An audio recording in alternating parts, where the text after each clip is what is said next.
All right, we're live. Yes. Oof. Hello, hello, hello, everyone. Welcome.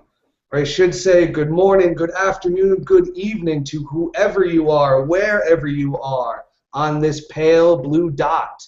My name is Chris Aviles, and we are here to talk about C.P.R. for the drowning teacher. I'm going to throw up my screen real quick so you can check it out. I am here with a super talented cast. We'd love to talk to you. Hashtag CPR4TS or hashtag ECG EdCamp Global 2015.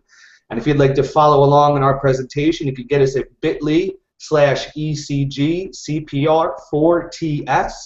And like I said, my name is Chris Aviles, and I'm very happy to be here once again, having reassembled the Dream Team Plus One to talk to you today a little bit about what we think is a pressing need for teachers to reconnect, to revitalize themselves, to get themselves excited. That's C.P.R, collaboration, passion, and reinvention. And we're going to kick it off live with question number one. We are going to ask our panel, and we'd like to hear from you in the Q&A via Twitter, however you want to get at us. What is your story? So we are going to go first to the hostess with the mostest, Sarah Jane. Sarah Jane, how are you? Hey, doing great, doing great. How about you? I'm hanging in there. So what is your story beside it being 10 o'clock at night? Oh, man. Well, this is about to be year number 11 for me. Very, very hard to believe, but it's just gone by like that. But the funny thing is that I started off as a radio, TV, film major, graduating from Howard University. Woo, woo. HU, you know, Bison. Okay. Anyway, but I went back to grad school, saw a flyer in the hallway that was kind of recruiting for new teachers in a nearby district. So since I had always loved working with kids, and I was just like, okay, cool, let me go ahead and go for this. And I mean, it's the first couple years were kind of difficult, coming from alternative certification, but it all ended up working out. I love it. There's nothing else that I can even consider thinking about doing. And word on the new street, you got a new gig coming up. Yeah, just moving on up to high school. So yeah, and my eighth graders last year, we were joking on the last day. I'm just like, I'm gonna follow y'all, watch out, and it just kind of came out of the blue that I actually am following. That's it. So we switched spots. I left the high school after 9 years. Now I'm down with the elementary middle school. So we might have to be conversating about what it's like to work with those different grade levels. But speaking of moving and shaking, we got a big mover here, all the way across from, I don't even know where. Tara, Linny, where are you? And what are you doing with your life right now? Hey Chris, and hello world. So last you saw me, I was somewhere in the U.S. I want to say it was like either Philly or California. I'm currently in Singapore. This is my new home. I actually got the keys to my new home in about 1 hour, and it's currently Saturday morning, August 1st at 10:06 a.m. Oh, and this last week I started my new job at the Singapore American School as a technology coach for the 4th grade, and it's super duper exciting. I have a really fantastic team. Wow, so you're coming to us live from the future. Yes. Make sure you send back some lottery numbers or something, all right? And then I also see sneaking around Miss Shauna Berry. Shauna, how you doing? All is well. What's going on? What's your story? Tell us a little bit about what's going on, what you've been up to. Well, I am going into my 17th year of teaching. I believe will begin August 17th. I began teaching in Montgomery, Alabama, straight out of college. I've been here in gorgeous Prince George's County for the last 15 years. Oh God, I'm old. So yeah, looking forward to this presentation this lovely late evening. Outstanding. So let's go to, we got a new guy on the panel, Mr. Craig Yan. Craig, tell us what's your story, dude. What's going on? I'm over here in California, and I am a 5th grade teacher. This will be my 13th year teaching. Graduated out of Cal Berkeley. Go Bears!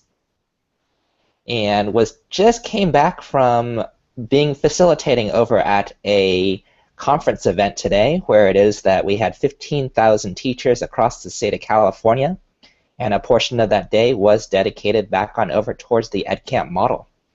And then so we showcased the EdCamp model in 2 hours, and we held some sessions. So just spreading the word. That's it. So you've been hustling all day, huh? Yep. So we know that sometimes life isn't always smooth sailing. So the question becomes then, all right, let's vent a little bit. Craig, we're going to stay with you. Let's vent a little bit. What sucks about education? What is it right now that's kind of bothering you a little bit? What is it right now that you wish we could make some headway in and improvements? What do you think? The first thing that came to my mind was just time, and we're getting pulled from all different directions and different things that we have to do. And the second thing that I was going to say was just the thing about assessments, and just there's just too many of them, where it is that we're subjecting not only the kids to them. I think it's causing undue stress not only for the teacher's standpoint, but also for the students, and it's just a shame. Absolutely, and I'll tell you, I always like to tell this funny story. At least in New Jersey, a lot of the high schools are tracked, and I just left a high school, but a lot of the high schools are tracked, and the lowest level is now called college prep. That is, I just don't understand. Yes, I definitely see what you're saying about assessments. Let's go see what Tara has to say. Tara, what do you think? I don't know. I guess I'm in kind of a pretty positive place right now, but coming most recently from the States, I would agree that time is a factor. Though in my new place, it looks like time is built in for like professional learning and things like that. So like I know in the States there was always a problem with teachers getting the professional development that they needed because of the time factor, and then also because of like the funds factor. So yes. And Shauna, what do you think? What do you think, Shauna? What do you say? I think the biggest thing about education that really irks me right now is, as we've come to call it, the alphabet soup, and it also ties into our lack of TIME. We have SLOs, we have we have professional development, we have a plethora of things that they are adding on and not taking anything off, and we still have the same or even higher expectations. So for me, it's about I'm looking for ways to work smarter and not harder. I hear that. Sarah, finish it off. Yeah, I definitely want to echo what everyone was saying. Time is definitely of the essence. It's like the biggest challenge, I want to say, and just things keep on piling on. So I definitely want to agree with what everyone has said on the panel. Good, but that's it. I don't want to hear any more complaining. We're done. We got it off our chests. The question now becomes, excellent panel, what rocks about education? We're going to go to Shauna first. Shauna, what is going right now in education? Oh my gosh, professional learning networks are rocking right now. I am so very grateful to Sarah Jane for actually for opening my eyes to the world of professional learning networks and communities, and it's just wonderful. It's good to have two heads trying to figure something out, but when you can have 150, it's even better. Absolutely, and I know for me, probably the biggest change as an educator came when I got connected, whether it was via Twitter, Voxer, and stuff like that. And besides meeting great people like yourselves, I'm a huge gamification fan. And so for years, I turned my classroom into a video game, and the people in my school looked at me like I was nuts because nobody else was doing it. But once I was connected, I grew that PLN, I started to hear and find all these people who were doing something similar. And knowing that you weren't alone in what you thought and how you were teaching was a big step forward for me to find that bravery to continue to try to change the status quo as normal. What about you, Craig? What's going well? What's rocking right now in education? what's rocking right now within education is just our access to that information and just being able to share that. I was looking over at the Q&A session, and Peggy George was asking about the previous question. She was just saying she really wants those people within the district office to allow teachers to be able to use their creativity within the classroom instead of prescribing exactly what to do and when. And I think that that mindset really is shifting within education, where it is that there are definitely a lot of changes that are going on, and with those changes that we are having so many more opportunities to be able to do what it is that we want, because we're doing what's right for the students. Beautiful. I like it. Sarah, what do you think? What's going well? I would say that there's so much just going right with education, and it definitely starts with the relationships with the students and their families. It's just been amazing, especially when you can stay in the same place for a while and you kind of see them grow up. Like, that has just been like the most rewarding thing to me. But I also want to piggyback on also the relationships that we build with our colleagues around the world. Like, everyone on this panel, I have just learned so much from, and either face to face or online. Like, there's just been, I mean, it's just amazing what can happen when you start talking to people. So yeah, it's just been amazing. And Tara, how about you? What's going well on your new adventure? So much. So the adoption of the iteration mindset, which I've been about for like the last couple of years, right? Because I'm echoing, but that'll be okay. But in education, like, it's always been, get it right on the first try, succeed always, but we learn so much more from our failures than we do from our successes. So the embracing of like this iteration environment where it's okay for the student to iterate, to fail one time and then learn from that and do better the next, but also being in a community where it's okay for the teacher to iterate as well.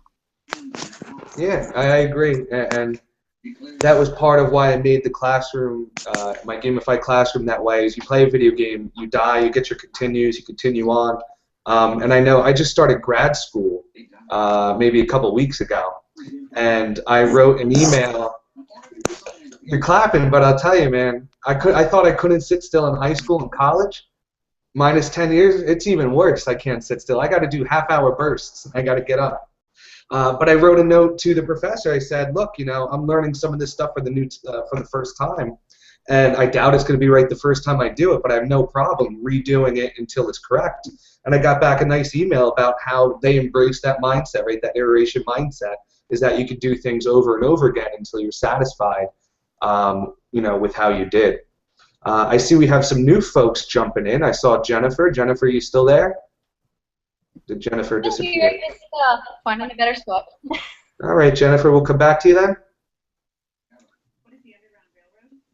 So let's jump to our next question. Oh, Phage is also here. Oh, Phage, you with us? Yes. Phage, how are you? Tell us a little bit about yourselves and what's going awesome in education. Okay, I'm a retired kindergarten teacher. Can't believe it, but after 39 years, I guess it was time to say retire. But I'm still very concerned, very involved, and I want to keep my finger in the pot. Or my spoon in the pot. Jen, you ready? Yeah, I guess so. It's your time to shine, Jen. What's going well? Tell us a little bit about yourself. Well, I am in Vancouver, BC, Canada, and I've been teaching for over 10 years. I'm a music teacher by trade. I went from publicly funded Catholic schools in Alberta to independent Jewish school here in Vancouver, and now I'm with the public system, and very, very happy with my most recent move. I love public education, but this move has brought me back into substitute teaching and doing temporary assignments, and I'm really looking forward to getting my own music room again sometime in the next year or two. Awesome. So as we move forward, the question becomes, ladies and gentlemen, we talked a little bit about what's going right, we talked a little bit about what's going wrong. What's more important? What's more important, when the stuff weighs you down and you can pick yourself back up? We know the burnout rate for teachers, at least in the United States, the data and the research I've read, they're saying, what, 5 years? And usually most teachers tap out. So what's more important to you? Is it the negative stuff that's going on, or is it the positive stuff's going on? Shauna, what do you think? For me, what's most important is relationships, and building relationships with people who, when I know that I can't give 100%, creating a team. When I can't give 100%, there's somebody there who can step in and fill in the gap, and we do it for each other almost seamlessly. So yeah, making sure that you have people around you who have a similar vision, who are willing to do work, and who basically just have your back. Beautiful. Sarah Thomas, what do you say? Yes, absolutely. The pros are definitely more important to me. Like when I think of all of the stuff that we have to do, then I'll do it in a heartbeat, just because the rewards are definitely worth a lot more. Yeah, and I think that speaks for a lot of teachers. You know, at least in the United States, I know we have a global audience with us, but teachers are overworked and underpaid, and I think it takes a very special person to want to be a teacher, to dedicate your life to somebody else. And, you know, there are those professions out there, and I think it takes a special person to be involved.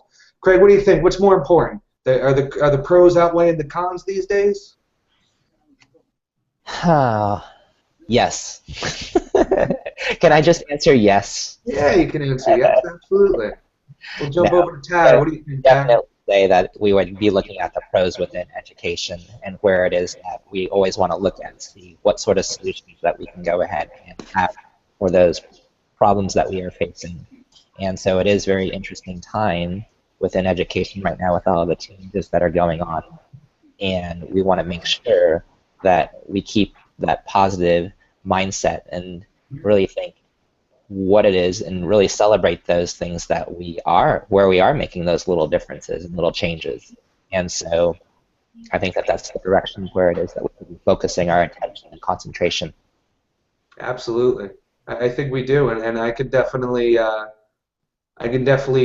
understand what you're saying, because I know at least in New Jersey, you know, Chris Christie running for president, a couple months ago he turns around and says, we're done with Common Core in New Jersey.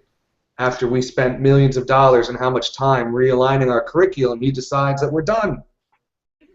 You know, so you got to stay positive, because it seems like, what, every couple of years they're changing ed policy, and the people who are making the policy aren't the ones in the trenches, and they kind of don't understand. Tara, what do you think? So I'm going to go 110% against the panel right now. No offense. Yes, I love it.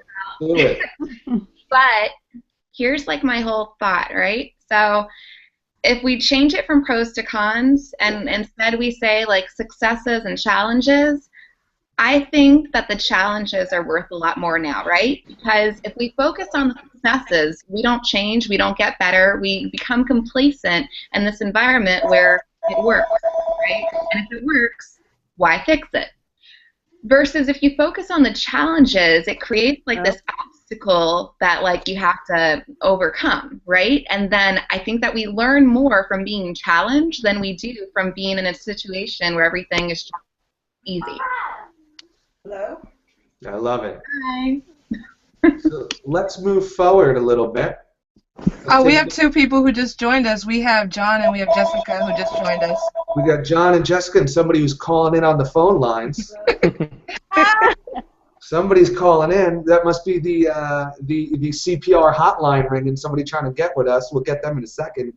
But let's get our new folks in. John, we're going to go to you first. The question becomes kind of what brought us all together. How are you collaborating, right? We know we have this awesome EdCamp global event.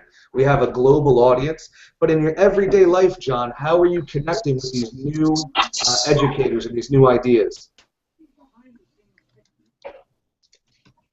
I'm sorry, can you say that one more time? I apologize. No problem. The question to you, sir, is how have you been collaborating lately as a teacher? Have you been casting a wider net and finding maybe new lessons, new people to talk to, new ideas to bring into your classroom? How's collaboration been going? I'll be honest, my main source of collaboration recently has been through Voxer, because I'm a vice principal, and so I'm part of a couple different Voxer groups. Oh, And awesome. I've found that, I'm sorry. Give me a thumbs up. So let's jump over. Sarah, what do you think? The queen of collaboration. Have you been collaborating lately? The way that I have been collaborating lately has been through several different mediums. I see your message, Craig, the Queen of Voxer. But yeah, Voxer definitely is just huge. And through Twitter, there's a project called EduMatch that we started up back in September, and since then we've been kind of tweeting together, voxing together, blogging together, doing podcasts together. It's just been amazing. And yeah, Craig, I see your message, so I'll tell you a little more about EduMatch. So it started really organically, randomly in September 2014, and it started with a featured person of the day on Twitter. So, just tweeting out information about the featured person of the day. And then after that, we added the Voxer group where, we have about 140 people, I want to say, who are kind of sharing out about different ideas. And we also added a Twitter chat Sunday nights, 6 p.m. Eastern Time, along with the Google Hangout, so tweet and talk. And pretty soon we're going to be having our very first EdCamp 140 messages per hour. That's hilarious. Yeah, but pretty soon we're going to be having the our EdCamp EduMatch. I think that's going to be next Saturday. So just be on the lookout for that. But yeah, so Voxer has, well, not Voxer, EduMatch has been the way that I collaborate the most lately. So yep, August 8th for EdCamp EduMatch. So I don't think Jessica has had a chance to introduce herself yet, though.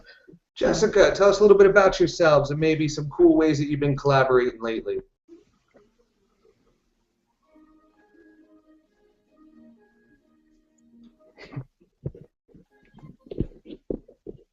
Jessica, you might be muted.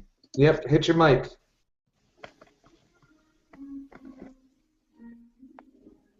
While we wait for Jessica, I'll open it up to the whole panel. We know about Twitter. We know, I think some of us know about Voxer. Is anybody using anything that's maybe a little bit new or exciting?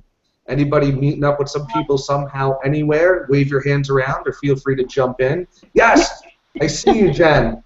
I had a really cool experience at a school here in Vancouver, and they do, it's very based around student-led collaboration. So I walked into a class where I was one of 3 teachers with a class of 72 kids. And so we had 3 classes, but we had 1. And so anytime I turned around, I always had people to work with, I always had people to ask questions of, and just all of our staff meetings, there was lots and lots of chance for us to collaborate in our small pod. We could collaborate between grades. We were given extra time. So I just thought that was a really cool way of handling it at the school level as opposed to the online social media level. Awesome. I like that. Anybody else got anything new? I think I'll say I've been pleasantly surprised with Periscope. Oh, I was going to say that. Yeah, I've been pleasantly surprised with Periscope. I don't know if it's ready to be introduced into the classroom in a kid-to-kid or teacher-kid kind of way. But I've been able to attend virtually some sessions across the country that I may not have been able to see otherwise. So I know Periscope's actually been. I've been impressed with Periscope. That is awesome. I have also benefited a lot from Periscope and from being able to attend a lot of those conferences. We have a couple of answers from our chat window about how it is that people collaborate. Hannibal Pacheco was saying you have to get connected. There's no silly questions, just answers waiting to be shared with the people within your PLN. Shafley Santiago, collaborating by working with those outside her specific field of ESL, where there's lots of great connections with other EduCoach friends. So she's shouting out another hashtag. And Brian L. Miller was just saying Twitter, and it's saying that it's connected him with the best and the brightest within the field of education. I just wanted to say, yeah, that's true. I love looking at things through different lenses, from different views, and being able to see and hear different perspectives. It really helps to push my own thinking. Beautiful. I love it. I love it. Jessica, are you back? I am here. I don't know if you can hear me now or not. Yes, Jessica, you are back and live and in living color. What do you think? How have you been collaborating lately? Well, I've kind of shut down for the summer because I've been in summer mode, but some of the ways I've been collaborating with my coworkers and with others are through Voxer. I try to listen into the EduMatch. Often I don't join as much as I would like to. But those are some of the ways. I haven't really tried Periscope yet. I've been wanting to, but I just haven't had a chance to do that yet. Beautiful. I like it. So, keeping the party going, ladies and gentlemen, how have your passions influenced you as an educator? We talked about reaching out, maybe connecting with some educators through your personal learning network or otherwise. So what about what you've learned? How have you taken that back? How has it inspired you? I see Tara getting wild over there. Tara, what do you think? I would say that like my passions for a couple of different topics in education have helped me to get to where I am today, like Singapore, for example.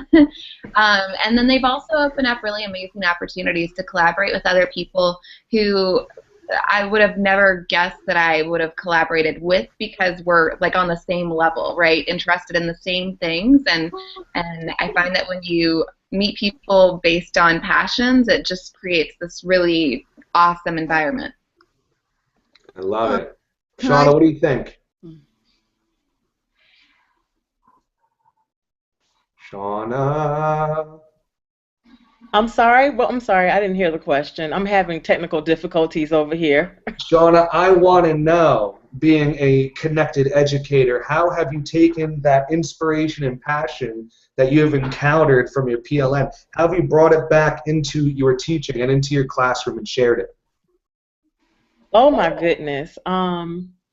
I am starting to incorporate more technology into my classroom. And on a very simple note, just this summer I've been in a educators group on Facebook, and they have inspired me to like redecorate my classroom. Like, I haven't decorated a classroom in years, but I'm gonna do that this year just because I've seen some of the wonderful stuff that people are doing, and it's like, I can do that.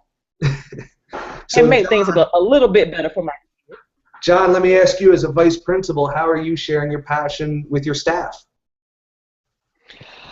Last year I shared at the beginning of the year, and about 10 or 15 people joined, but I'll be honest, it didn't go very well. So I think right now I only have a couple folks that are joining. My passion is blogging, and I think this summer I've presented at 2 different places, and while it hasn't been my staff, several people have started blogging and said that some of the presentations inspired them to blog. So I'll be honest, that was very, very rewarding. And I'm hoping to get some staff members this year to do some guest blogs, and even students. I think that's fantastic. And, you know, I've always heard this whole saying that you can't be an expert in your own school district. So don't let that get you down, even though you're not getting traction yet. I feel like what a lot of teachers and schools are looking for is not only support but consistency. So if you continue to share that passion, I think it'll catch on. But Phage, how about you? What can you share with us? You know, I'm starting my 10th year, and you said you recently retired. I mean, how did you keep your passion up all those years? I think the passion I have for helping children has been in me since I was a 10-year-old.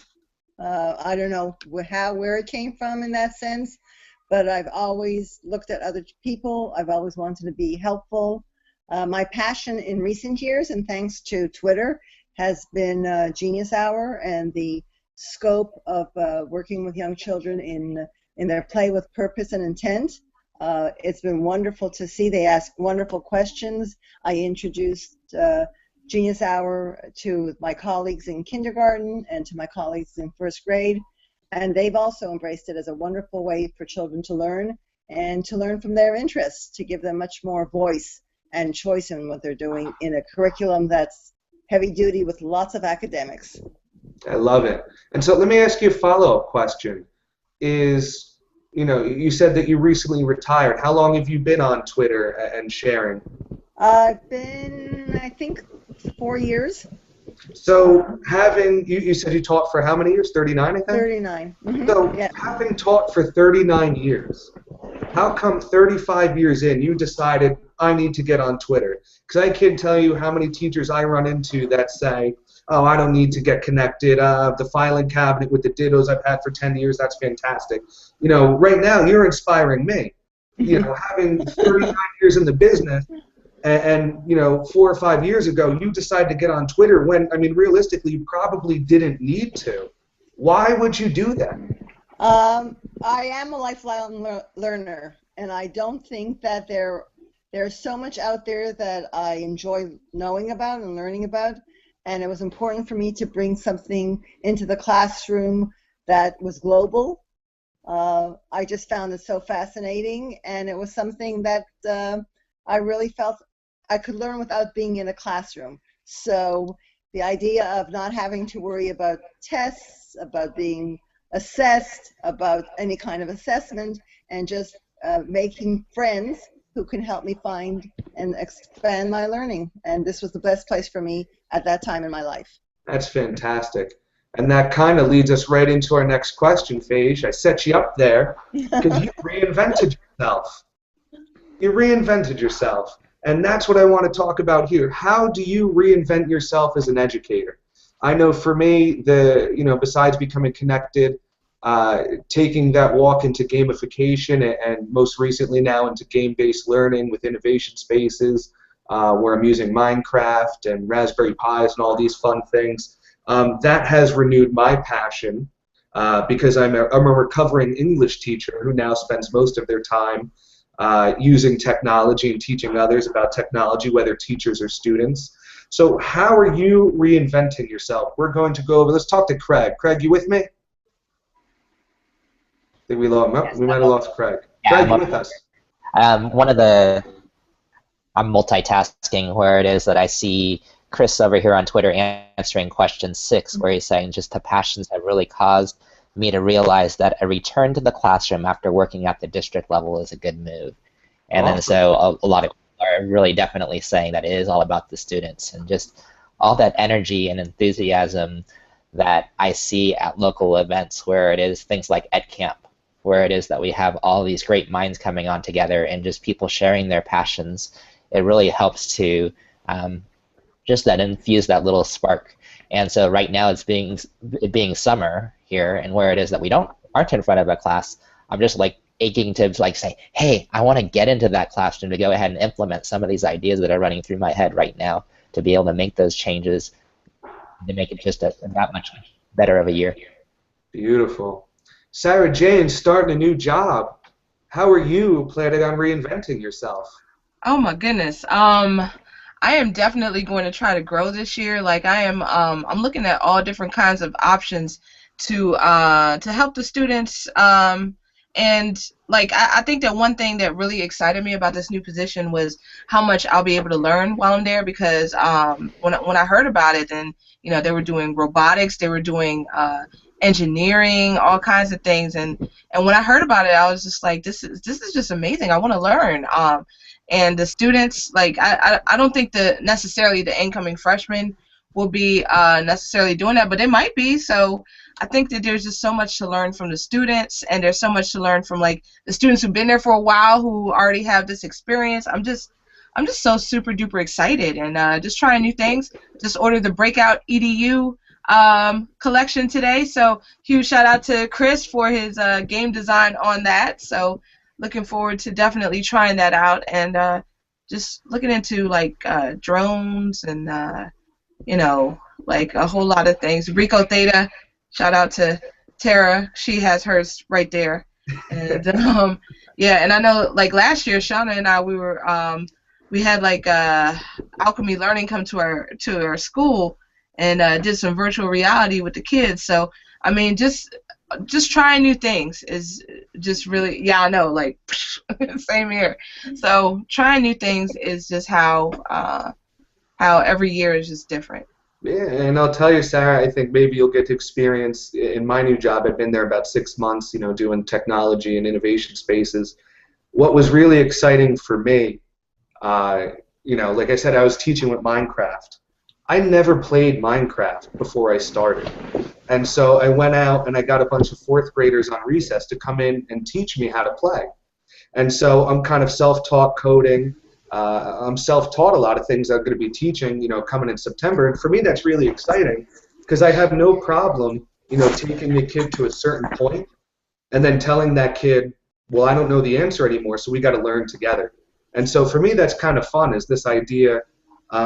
Teachers used to be the vessel of knowledge that stood in front of the classroom, and kids came to school because that was the only place that you could get the knowledge. But now, thanks to the internet, and I mean, I know especially YouTube for me, anybody can be an expert. When my car breaks down, when my hot water heater breaks, or even before I jumped on, I was looking up tutorials on YouTube about how to use Adobe After Effects to make some cool videos. So I think that's really exciting. Is I feel like we're entering this age where anybody could be an expert, and I think when we're talking about CPR, hitting that R of reinvention, I think that's really important for a teacher to not be afraid to reinvent themselves, especially when it comes to working with your kids instead of being that person that feels like they have to have all the knowledge. Jennifer, what do you think? Have you been reinventing yourself? Well, I'm first time fully public education, and I'm loving the diversity of kids, the diversity of staff. I love the it's a very, very inclusive district, and so I'm learning so much about different cultures, different backgrounds, and then because I'm coming out of being a specialist for 10 years, and now my two temporary contracts were both in elementary, primary classrooms, which I have done before as well, but to be in there full time was a new experience as well. So I'm really just embarking on this with an open mind, a willingness to try new things, and just to learn from every experience I get, and be able to hopefully share my learning along the way. Awesome. Shauna, how about you? How have you been reinventing yourself, or hope to reinvent yourself? I hope to reinvent myself by, as you know, my girl Sarah is leaving us, so somebody has to step up and be the technology guru in our building. So I'm gonna try it. We'll see how that goes. So I guess that means that I'll be coming to all of you guys to do a lot more, to collaborate a lot more and get more ideas, because those are some huge shoes to have to fill. Yeah, she is a rock star, our Sarah Jane. But let's start to wind this up, ladies and gentlemen. Question 8. Wait. Oh, Tara! Whoa, Tara's here, y'all. Rewind. Go back and stop. Like the little kid is like, wait about me. No, I'm extremely excited for this year because for the first time since I've been in education, which has been like 5 years, this will be my 6th year, I get to be a part of a team. I've been, ever since getting into EdTech at all of my districts and schools and everything, I've been doing this ride solo, right? I've had like no bouncing boards, no walls. Sounding. None of that. Sounding board.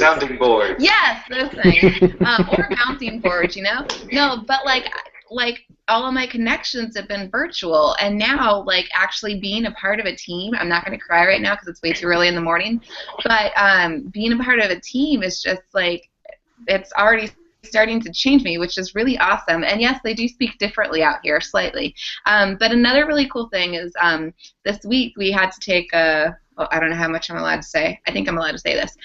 We had to take our Strengths Finder, right? And so you basically have to answer like 100 and some odd questions on a Gallup poll, and then it tells you what your 5 strengths are. And I was very shocked. That is all. No, so like my 5 strengths learner, achiever, activator, futuristic, and belief. But then they're broken into like 4 different categories, and there's one category where I have nothing. But anyhow, so it's going to be really awesome to be a part of a team where we all have different strengths and where we know what they are, and then we can like build this really awesome thing from all of these different strengths. The end. I wonder, is that something that they do every single year as the teachers are coming together, or when they have the Yes. Which is a really, really good thing. And then, like, the results are shared. I don't know how far they're shared, but they're shared, and so that, you know, we know who has what strength. So if we're trying to do something, then, like, hey, this one's the communicator. This one's the one that you need to, like, talk to these people. This one's the activator. We need to push this platform. Let's do that. So I'm assuming that's how it's going to go. I'm really excited nonetheless. That's awesome. I love it. So as we wind it down, so when we're talking C.P.R, and I know it's summertime for most of us, and it's pretty easy to sit here and say what you love about education and how you're excited to get back to school. But the question becomes, when you get back and you start to get into, I know for me, winter's always a tough time. So I'm coaching a lot, and the sun goes down early, and it's cold and miserable, right? So what I want to know is, what one thing, or maybe what are you going to share when you go back? How are you going to bring some of this C.P.R. we've been talking about? Maybe, you know, whether it's keep it with you throughout the whole year, or it's going to be something that you share with others. How are you going to keep your motor going all year long? Tara. Getting uncomfortable. Tell me more. You learn more about yourself when you're uncomfortable. You get more things done when you're uncomfortable because you want to get to a comfortable space, right? So like jump into something that makes you feel super duper awkward and grow from it. And then once you show this to students, they'll be more likely to do the same thing instead of playing it safe all the time. I agree. One of, I think, those great things to keep in mind as a teacher is you need to be comfortable being uncomfortable. There's a lot of situations and a lot of things that come up throughout the school year, whether it's personal, in the classroom, with you know, your peer teachers, and it's uncharted waters, but you got to kind of be comfortable trying those new things. You got to be comfortable being uncomfortable. So I could definitely connect with that. Jessica, what do you think? How are you going to try to take some of this back to your classroom? Well, can you hear me? Yes.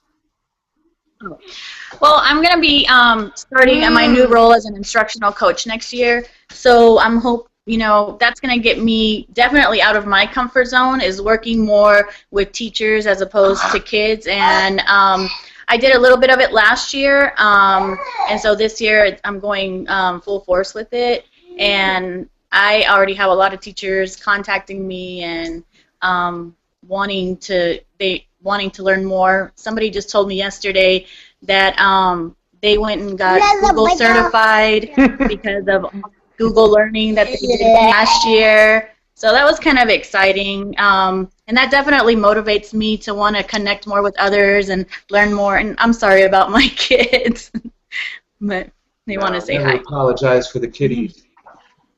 John, how about you? How are you going to continue to kind of grow and share and keep things going over this school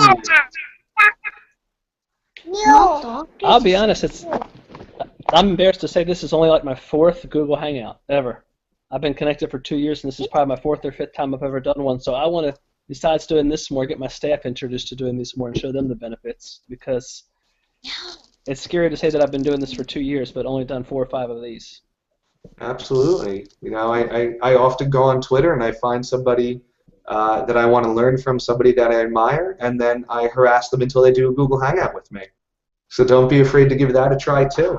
You know. No, I won't. Definitely not. Yeah, a lot of people are willing to connect. I know. You know, I'm sure everybody on the panel and the people watching at home would be more than happy to connect. Greg, how about you, man? How are you going to keep it going all year?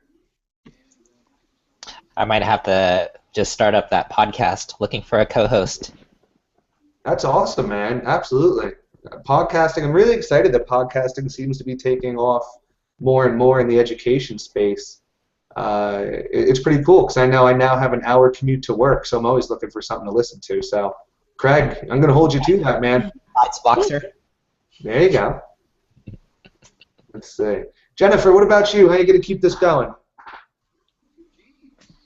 I'm just going to continue to be excited to learn and be willing to collaborate and change my plans at the last minute when needed, and just build lots of relationships with staff and kids. Excellent. Shauna? Okay, I had to unmute. I am going to be expanding my horizons a little bit more this school year, and hopefully trying to bring some of my colleagues in my building with me.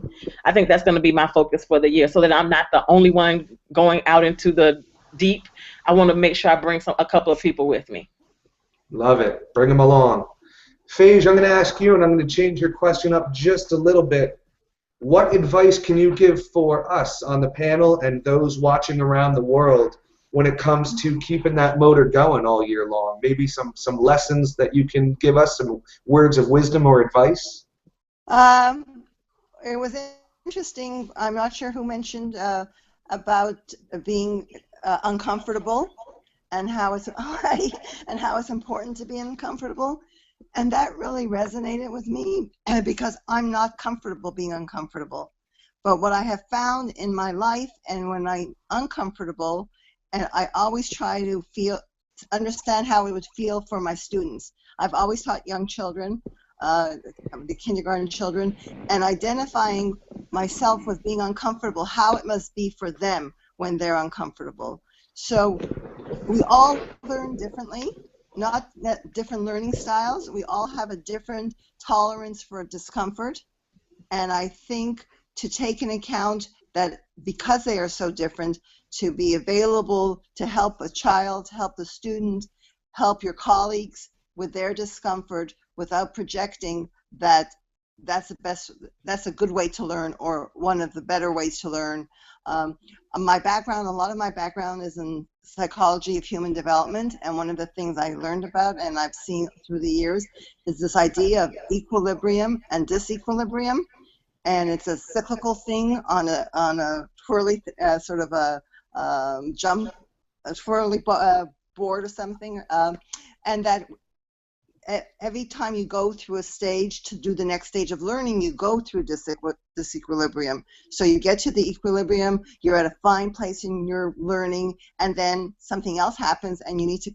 It becomes this equilibrium. You're challenged, you're frustrated by it, but you go on, and that's basically how we learn. But everyone meets those challenges differently. So I have found that in all these years of teaching, we all have that discomfort zone that challenges some people too much, and they need a different kind of guidance to come to the next stage in their development. Awesome. And hopefully we got some people out there could be ones that help guide. I think I hit everybody but Sarah. All right, I'm muting myself. All right, so first, before I answer that question, I just want to give a huge shout out to Allison, who is looking on the Twitter chat, and her blog. She just shared that with me, enthusiasticlearner.wordpress.com. So she said she's really passionate about connecting. So definitely wanted to give her a huge shout out. But I think that the one thing that I'm going to do, being quite honest, I feel right now kind of apprehensive, excited, nervous, happy, sad, bittersweet. So, I mean, all of these emotions, and as I'm trying to reinvent myself, and as I'm thinking back, then those are the same emotions I felt every time there's been a major change in my life. When I came to my previous school, where Shauna and I worked together for 7 great years, I felt the same way. I was just like, how am I going to teach middle school kids? They're big, you know, they're most of them are taller than me, and you know, it's so scary, so scary. But got there, and through the support network, through Shauna, through all of the fantastic colleagues that I made there, then everything was okay because we had each other's backs. Then when the switch came to start teaching middle school English, I was just like, I probably forgot everything that I learned in middle school. How am I going to teach middle school English? So that was scary, and it was outside of the comfort zone. But again, like with the incredible connections and the incredible support of the family that we had there, then I was able to I ended up loving it. Like it was one of the things that I really, really loved. So now with this new opportunity, that I'm feeling kind of the same apprehension, but I've learned that that is a good thing. And whenever we have this kind of nervousness or apprehension, then that's because in the back of our minds it's a challenge. So so rising up to the challenge a lot of times it changes our lives for the better. So I'm really, really excited about that. Beautiful. Anybody have any parting words? We got about a minute or two on the clock. If anybody wants to share anything. Can I just say to John that this I've been on Twitter for 4 years. I've been asked to join Google Hangouts. Usually they're when I'm teaching. I live in California, so it never really works out. This is my third really, really major hangout, and I want to thank all of you for giving me the time to find how to get my picture taken off, the avatar off, and I went into camera. It was a challenge I was able to handle on my own. There you go, Paige. You're an absolute rock star, and you've actually been on Twitter longer than I have. I've been on for I think 3 years. So thank you very much, everyone. don't ever put yourself down like that. You're awesome, as is everybody else on the panel. So as we wrap up, ladies and gentlemen, we would just like to remind you, those watching at home, when you're treading water and you feel like you're drowning, when things are getting dark and hope seems out of reach, remember, it's all about collaboration, passion, and reinvention. Reach out to people, find something you care about, and make that happen. Reinvent yourself. I've been Chris Aviles, along with Sarah Thomas and Shauna Berry, Tara Linney. We got Craig in the house, Phage and Jen, and Jess just left, and John. Everybody watching at home, we would like to thank you so much. Please make sure the conversation does not stop here. Reach out to us, use those hashtags, find us, hunt us down, and let's continue talking. Otherwise, it is almost time for bed, ladies and gentlemen, except for Tara, who I believe. Good morning. All right, guys. Thanks very much, everybody. Thank you, everyone. Thank you. Thank you.